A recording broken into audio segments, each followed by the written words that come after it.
there. How can you sell a piece of wire?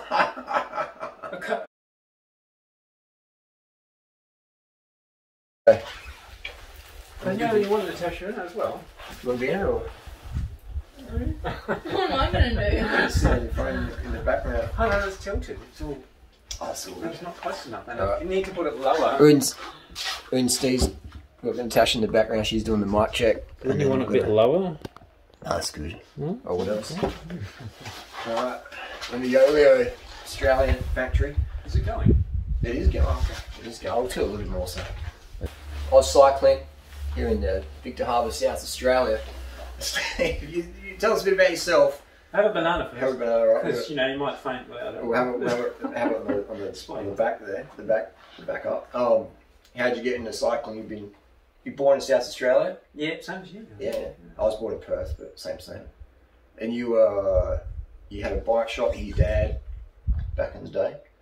Yeah. Started off just by myself because I was wanting to do electronics. Oh, There's yeah. a lot of kids have big ideas. I want to be a fireman or whatever. Well, I want to do electronics, so I did electronics. Anyway, in between, like trying to look for a job, Simon Rhodey's a guy who was riding here. He was working in a bike shop. He says, "Do you want to? I want to move back to Mildura, which is a country town. Do you want my job in the bike shop?" I thought, "Work in a bike shop? No, I ride bikes, but I don't know if I want to work in a bike shop." Oh, all right. And then the boss taught me how to fix bikes here and there and everywhere. Bits and You're a pieces. good mechanic. You're very skilled. You do everything, can't you? Back in the days when you used to hammer your cleats on your shoes, leather shoes with tacks, pedal straps. So you've done a lot of road racing, track as well, or Yeah, mostly track. Mostly Some of the road. Edwardstown velodrome? Yeah. Yep. Yeah, I found it was easier on track because it's over and done really quick. Yeah. With road goes on and on and on. How many Ks are we doing? 105 today? Oh. And what was the most popular hill back in the day? When you On the road? Yeah. Green Hill Road was North Summit? We used to go up there with Cookie. Yeah. On the motorbike. Yeah. Little moped. Eric Cook? Yeah. Yeah, Eric Cook, yeah. When we were young, we have to go 3 times up there. Yeah. Up to you go up Green Hill and then you go right up to the top and turn around and you just come down and then Yeah. go 3 times. And Waterfall Gully was the first. That's right. There's the warm up. Yeah. Yeah. Yeah, there's one. But that was too much. Yeah. I think Favourite hill. Yeah. And then you moved to Western Australia, and then you're back here now, this southern area for a while. And how'd you get into this YouTube role? Thanks to you. And watching durianrider, like, who's this guy just ad-libbing, talking? It's like, he's an Aussie. Oh, he lives in South Australia. What's he talking? Oh, wow, very honest, very frank, very straight there. And I was like, oh. So I started thinking I'd take some videos of doing gardening because I was on a farm at the time. How to look after chooks or how to grow spinach or something like that. And I think my first one was how to trap mice. Yep. And like a homemade mouse trap out of a lunchbox thing, drill a hole and blah blah blah. And yeah, they got quite a few views, but I had no idea about monetizing. And then Harley mentioned something about making money. I was like, making money on YouTube on videos. So, and yeah, went from now, tick how to do it, and but bikes didn't come along because I did music for a while as well. That's of right. course, no one wants to, unless you're someone famous, it's like, so that's fell by the wayside. But once the first video that makes it on YouTube, I think you sort of got to put a few up, and it only takes one. Once you get started, my first one that really started was carbon wheels. Yeah. How to, what was it? Oh, you need to know. Carbon wheels, you need to know. That's a good time. Yeah. And it just took off. I thought, wow, 1,000 people. Yeah. That was in 2 days. 2,000 people, 3,000, 4,000. It just kept going up. Yeah. And so what it takes is one video to launch. Yeah. Monetize. I think my first money check thingy was $120. Yeah. Wow. Yeah. It's pretty surreal, isn't it? Like making money, making content on YouTube. It's pretty crazy. I thought maybe, $6 or $7. Yeah. No, it's nuts out there. It's that's good to hear. And now your waxing videos have been pretty popular, haven't they? Internationally, I would say. Yeah. Waxing. because it's an unusual thing, because everybody, it's like introducing something into a world which has been around for, like oiling your chain for the last 120 years. That's what you do. You oil a moving part. You oil a hinge on your door. Where do you 3-in-1 oil or whatever it is. I mean, we've got WD-40 and all that stuff now. But a bicycle, it's all about grease and oil. It's always been, always will be. That's the way it is. True. So to actually say something new like that, different, like, no, that guy's wrong, or no, I'm not listening to that rubbish. But I learned it from one of our ex-cycling coaches. Jimmy Nestor? Jim Nestor. In the 50s, was it? He rode in the 50s. Yeah. I'm not that old. No, I mean, he was in the 50s doing his waxing. Yeah, he was. Yeah. I think it was late 40s, early 50s or something. Yeah. And he told us these stories. We were only teenagers, young, middle 15, 16-year-olds, and he'd be going, why don't you do this, blah, blah, blah, blah. And, oh, well, you know, if you can wax your track chain, even better, because blah, blah, blah, blah. I thought, we never did. We thought it's an old man talking about it. And, and then, I can't remember what triggered me off. About 10 years ago, or when I was doing the first videos on gardening and stuff, and I thought, waxing the chain. I remember my old coach talking about that. I wonder if that was... did a bit of research and it was hardly anything on it then. Anyway, I did some experiments by myself. You know, don't tell anyone else who waxes their chain. So I started doing waxing on my chain with paraffin oil. And it worked quite well. It was quite good. Then there's that guy who worked for ceramics in America, the guy friction testing of chains. Yeah. And he mentioned, and I looked at his graph and it said waxing, paraffin wax was one of the, at the top of the list at the time, the slipperiest substance next to dry ice. And I thought, there's something in it. It's Jim I want to know where Jim Nestor got it from, and there's the reason behind it. So yeah, I looked into it further there. And the paraffin oil was great, it took off really good. It still attracted a bit of dirt because it was slightly soft and oily. Yeah. But it certainly worked. And I thought, I'm going to do this properly, do my own research, measure the chain, do a longevity test, ride it for a couple of years and keep measuring as I go, blah, blah, blah. And it worked. And I got a few other riders onto it. Did it on my mountain bike as well. I had 2 bikes, 2 road bikes and a mountain bike riding it. And it worked really well. Yeah. So much so, then I saw Viviani or someone, Hawaiian triathlon guy, and they had a white chain, white powdery chain. Yeah, the $800 chain, what they cost. Yeah. I was like, what is that stuff? Yeah. So, and then it was again hard to find information, and then I just stumbled upon it. It said Teflon, powdered Teflon or something or other, with paraffin wax combined. I thought, bingo. So I started testing that, and that was brilliant because like it was clean as, easy to make, fairly cheap at the time to get as well. Candles, that's all I used to start with. Yeah, and so I've got a few other riders doing it. Same thing, did the measurements and all that, and it just was amazing. Yeah, that was amazing. I thought this chain's not wearing out. Yeah, everything's clean. Well, how do you? And the other guys were all experiencing the same thing. Yeah. Clean as a whistle, no more marks on your leg, no more marks on your clothes or your car. When you get a puncture, take the wheel off. Yep. Almost perfectly clean hands. The other guys are still on their oil, white on the grass. And it feels smoother as well. When you pedal, it feels smooth, and also you've got longevity from parts, so it's good for the wallet and good for the ecosystem. Better.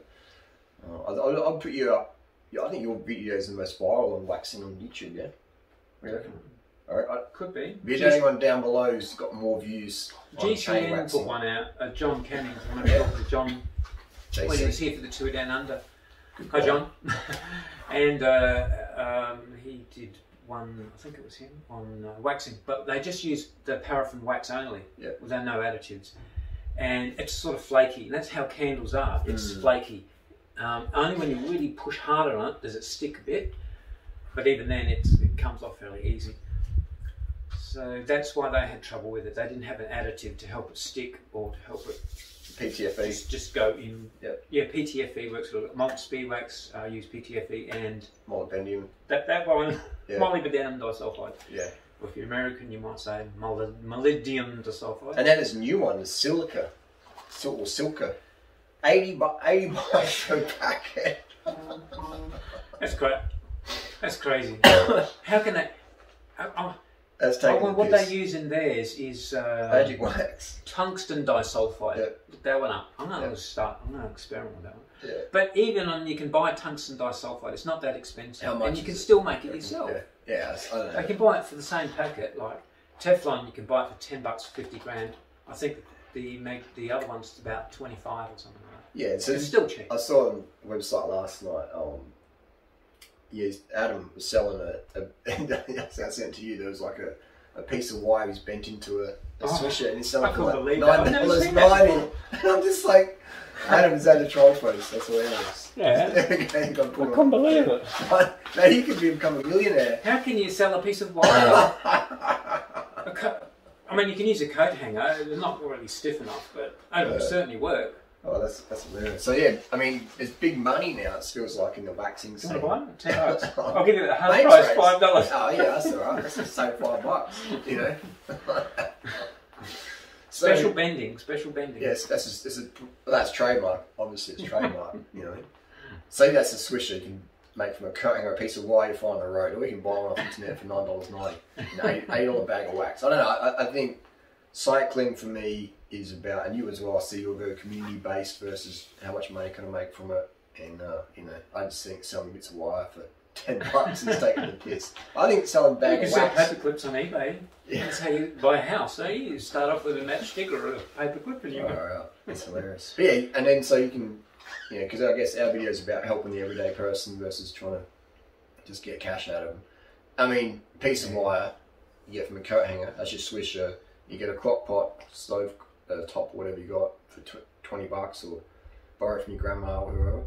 And then you got your wax you can get from eBay, paraffin wax for how much? Half a kilo average. Yeah. The Breaking Bad wax off eBay. How much is that? You can use candles if you want.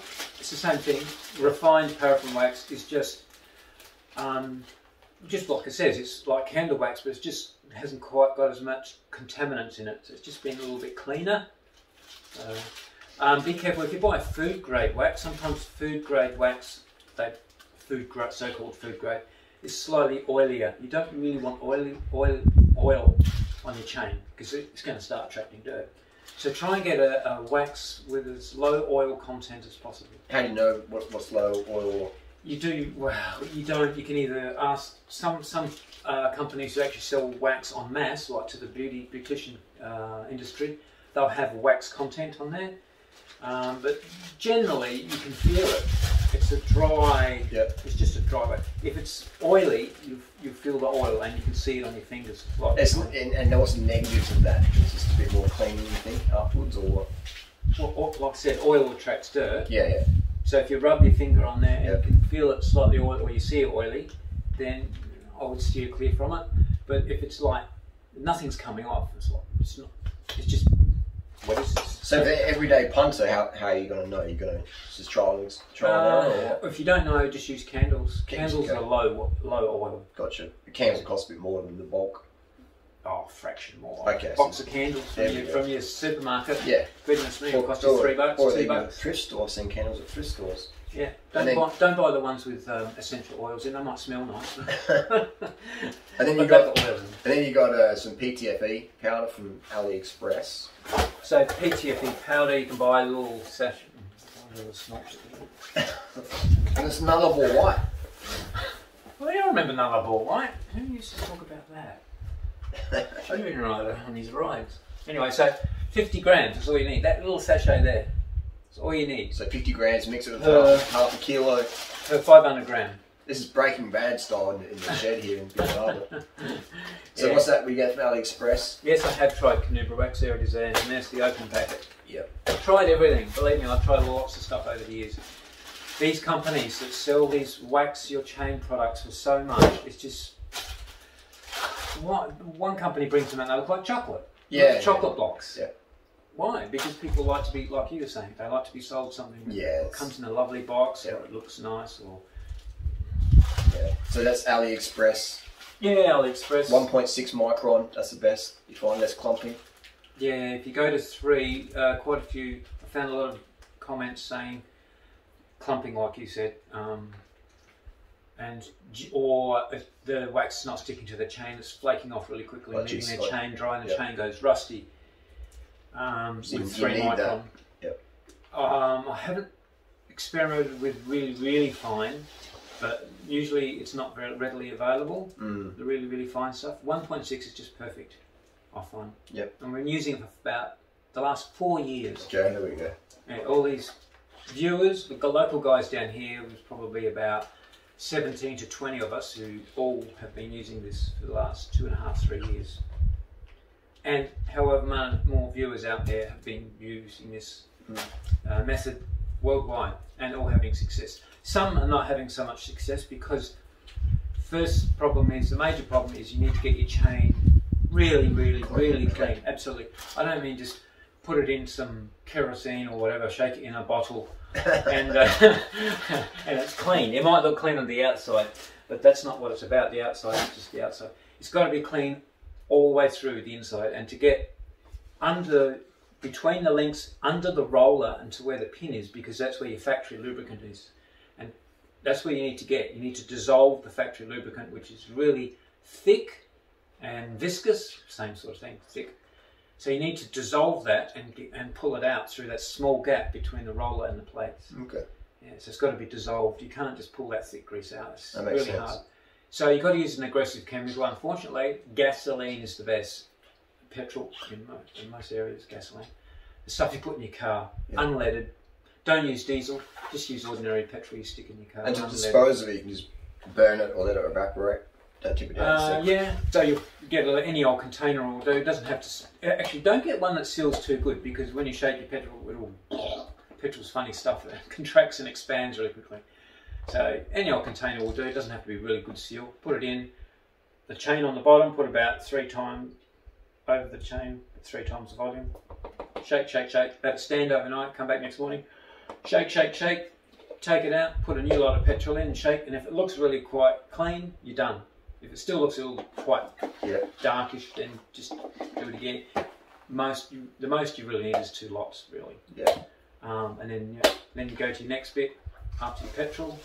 That means that'll take out pretty much all of the factory lubricant, all of it. And from there, you'll get a little bit of an oily film on the chain. Yeah. And that degreaser. Wax won't stick to that. So you've got to. That's why you go to your degreaser, which removes any oily residue inside and outside your chain. And then after that, to make sure it's absolutely perfect, put it into methylated spirits or isopropyl alcohol. Shake, and it's absolutely crystal clear. You're done. You're ready to. And you only need to do that once. That total clean is only done initially at the beginning of the life of the chain. Yeah. After that, you never have to do it again. Boil water. Hot water. As it is, with the dirt on it. Or what if you just like do a dodge job, durianrider style, and you just get a rag and just clean off the dirt on your chain, then chuck it in a hot pot. You mean it's still got factory grease inside? No. Like, so let's say when you're changing your bike, instead of using a hot water, hypothetically. Okay, so you've already waxed it properly. Yeah, so can we put it straight in a pot, or you recommend cleaning it? The water first. We just did a ride yesterday. Here's the bike here. Yeah. Rub the fingers on it. Yeah. Nothing on the hand. Yeah. 92 k's or whatever yesterday. It's still nothing on it. I must clean the bike actually. But the drive chain, they just say you can just take your chain off, put it straight in. But I recommend the best way is get your grandma sieve. No, get a sieve, spaghetti sieve or whatever. Put it in there. Hot boiler, jug of hot water, and just slowly pour it over and just like that. Why do we clean the chain like that versus just chuck it straight in, just to get rid of any sand or in case there's stuff on it? There's usually some very microscopic dirt. Makes sense. Yeah, dust. Dust, true. Sometimes you get, if you ride in the rain and that, then you get bits of mud sticking to your chain. Or contaminants from the road as well, splatting up on you. Yeah, we're talking about that. Disc brakes. How much stuff comes off tyres on cars and vehicles. Okay, so we're cleaning up all the contaminants from the road, environmental war. Yeah, that makes sense. So that's all you need just before you reach. Hot water, and then thread it on your hanger again. Hang it on your hanger. $9.90, thanks. Hang it on your... I still can't get over that.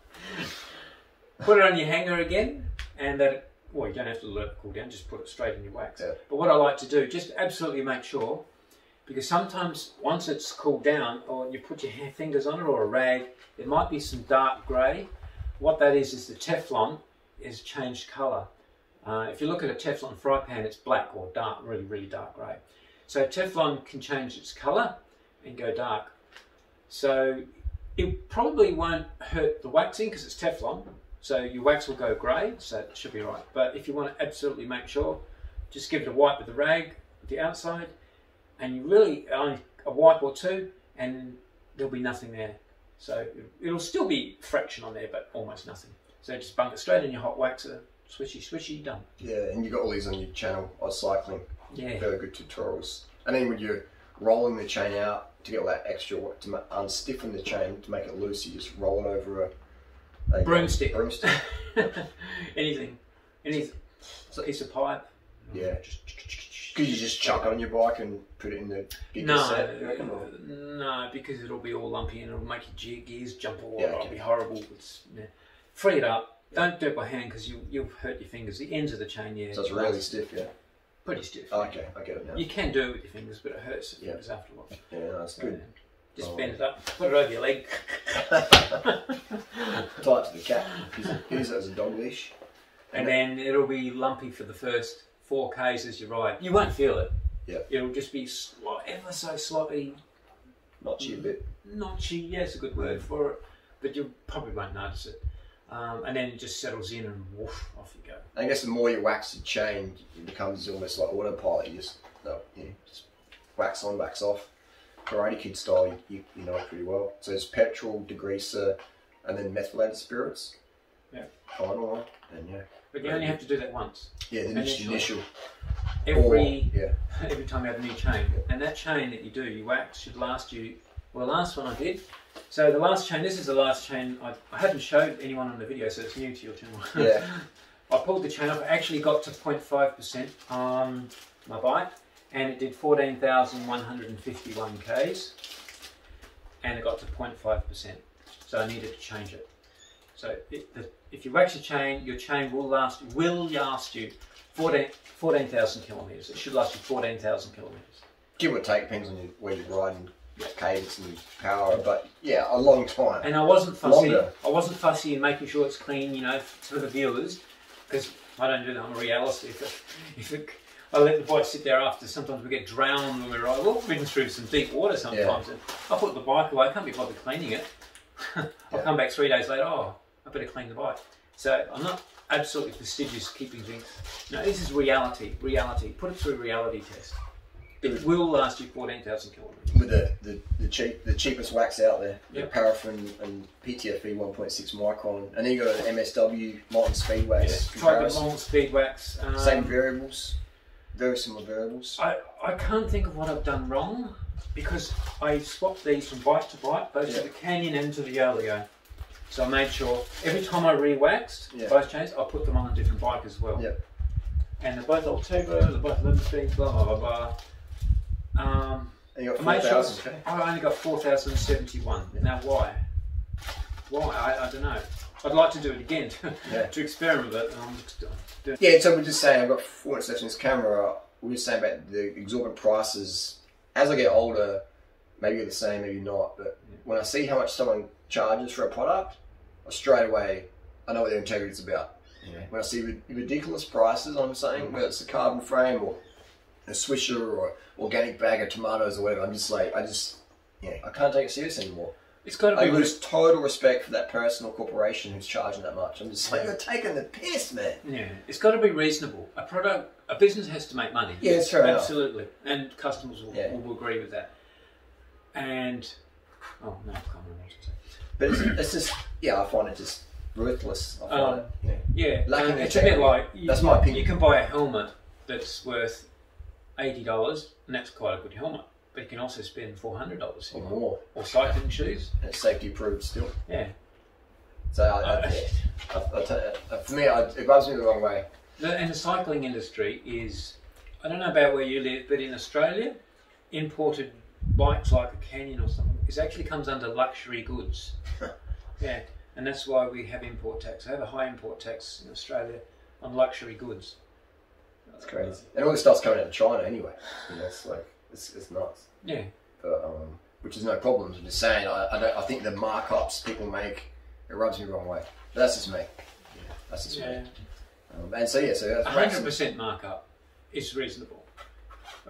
In Australia, 30% is not mandatory. Is what we used to make in bike shops on a bike. 30 to 33% markup, and usually you go down a bit to about 28 to 25% to sell the bike, because you know the customer's going to want a computer and other whatever, bits and pieces as well. When you make your 100% off bits, and they come back for some more bits, which is fine.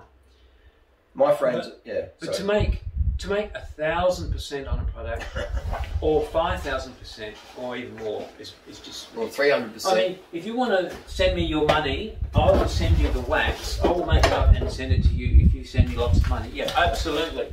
I'll do that. The wax cartel. That's what's happening right now. It's like a wax... Chinese Everyone's on the bandwagon. Wax cartel going on here. We're getting raided in a minute. But no, I find it interesting. My frames, I mark up from 0% to maybe 10-15% markup on my frames, which is the lowest in the industry. I just believe in treating people how you want to be treated, in providing the best service ever. But that's just me. Everyone's different.